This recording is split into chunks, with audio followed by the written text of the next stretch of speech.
The Haunted House.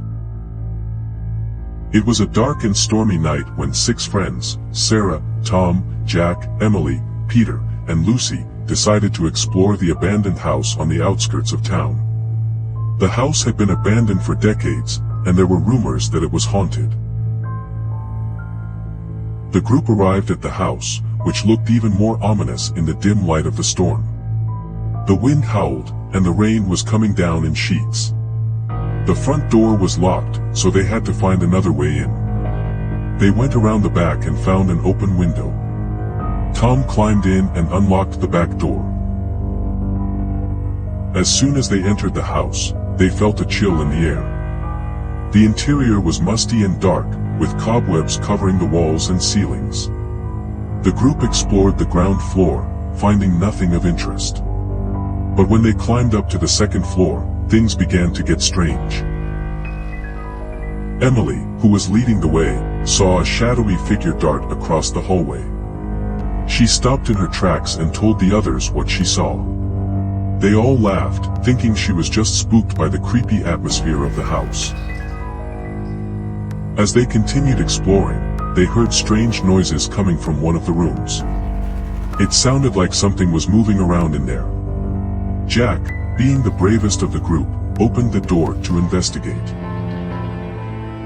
The room was empty, but they found a journal on the desk. It belonged to the previous owner of the house, a man named Samuel. The group read through the journal, and they found out that Samuel was a recluse who had become obsessed with the supernatural. He had spent years conducting experiments to try and prove the existence of ghosts and spirits. But the experiments had gone wrong, and he had unleashed something terrifying in the house. He had tried to contain it, but he had failed. Suddenly, the door slammed shut, and the group was plunged into darkness. They tried to open the door, but it wouldn't budge. They were trapped. As they stood in the darkness, they heard strange whispers coming from all around them. The whispers grew louder and louder, and they started to feel like they were being watched. Then, they saw it. A ghostly figure appeared in front of them, hovering in midair. It was the spirit of Samuel, and he was not happy about their intrusion. The group was terrified, and they huddled together, trying to make sense of what was happening. But then, things got worse.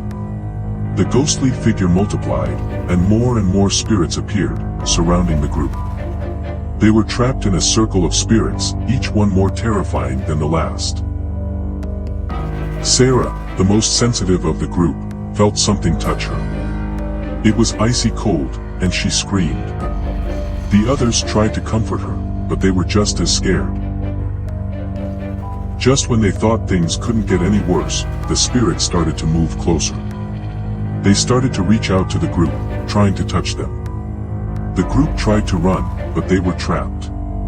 They were surrounded by the spirits, with no escape. The next morning, the police found the group huddled together in the haunted house.